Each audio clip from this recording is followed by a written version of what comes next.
Picture two people at the same gym. One sprints, lifts heavy, leaves every session drenched and sore. The other walks, slowly, almost lazily, never breaking a sweat. If you had to bet on who loses more visceral fat over the next month, you'd probably bet on the sprinter. You'd probably be wrong.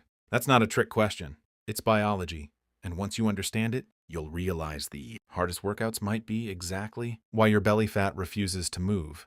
We've been taught that pain equals progress.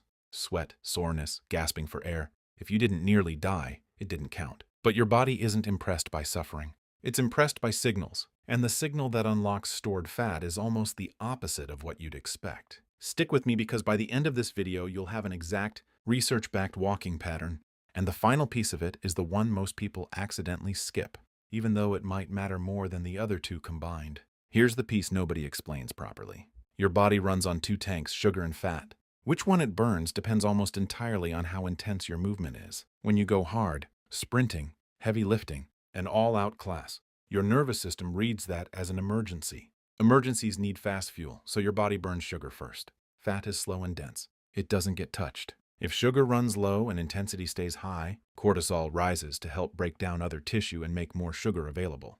That's part of why someone can train brutally for months and barely see their waistline change. They're burning plenty of energy, just not from the tank they're actually trying to drain. Now compare that to a slow, steady walk. Physiologists sometimes call it zone 2. Heart rate stays low, breathing stays easy through the nose, and because there's no perceived threat, the body is freer to pull energy from stored fat instead. Research on exercise intensity and fuel use, including foundational work by Acton and Jukendorp on fat oxidation rates, has repeatedly shown that fat, burning as a percentage of total fuel, tends to peak at moderate, sustainable intensities, not maximal ones. It feels like you're barely doing anything. Metabolically, it can be doing more than it feels like. This is worth sitting with, because it flips a lot of gym culture assumptions on their head. Intensity is great for building strength, improving cardiovascular capacity and pushing performance. But if the specific goal is shifting stubborn visceral fat, all-out effort isn't automatically the shortcut it seems to be. Most people treat exercise like an event, 1 hard hour at the gym, then 15 hours barely moving. Researchers have a name for the pattern that tends to follow, sometimes called active couch potato syndrome, where a single intense session doesn't undo the metabolic cost of sitting still for the rest of the day. Part of the explanation involves an enzyme called lipoprotein lipase, which helps pull fat out of your bloodstream so it can be used or stored appropriately. Studies on prolonged sitting, including research out of the University of Missouri on inactivity physiology, have found that this enzyme's activity drops sharply during extended stillness, and that simply breaking sitting up with light movement helps keep it active. In other words, your metabolism doesn't care as much about the 1 hour you crushed it at the gym as it does about the other 15. So the goal was never one big session. It's making sure that internal switch doesn't stay off for hours at a stretch. That's the actual logic behind the pattern. I'm about to walk you through not a single perfect workout, but a rhythm repeated daily. Before email, before work, before anything. A slow 15-minute walk. Nothing fast, nothing intense, just movement. First thing in the morning, insulin is naturally low and glycogen is partially depleted, which researchers suggest may make this window more favorable for tapping into fat stores rather than sugar. This walk also appears to support circadian rhythm and morning alertness and exposure to natural light early in the day has been linked in sleep research to better regulated cortisol and melatonin cycles without the cortisol spike that a hard morning workout can sometimes trigger before your body's fully ready for it.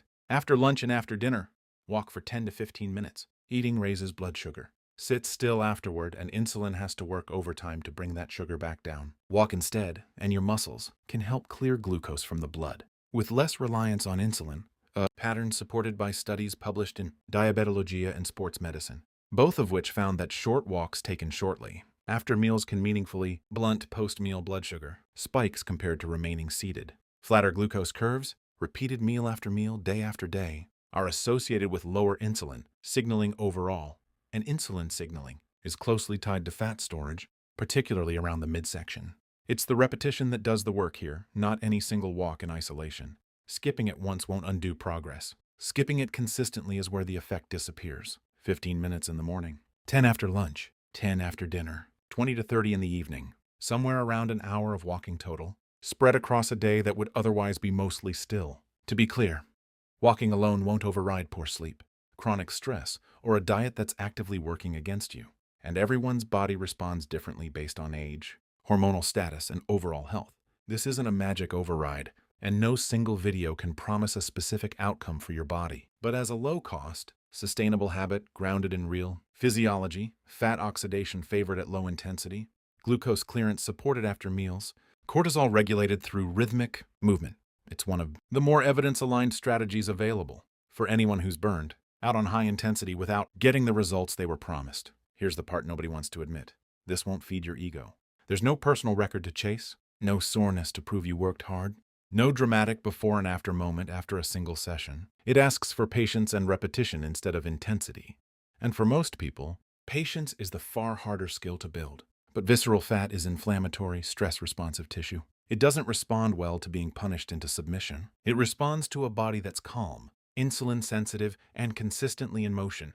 A body that simply has less reason to hold on to it in the first place. Here's your next 30 days. The 3x10 rule. 3 walks a day, minimum 10 minutes each, morning after lunch, after dinner, plus a longer evening walk whenever you can fit it in. Forget speed, forget incline. Just show up for the frequency every single day, even when it feels too easy to count. Check back in a month? Not a guarantee. Every body is different, but a genuinely low-risk experiment worth running on yourself. Most people chase intensity. Try chasing consistency instead, and see what your body does once you stop fighting it. Subscribe if this was useful, and I'll see you in the next one.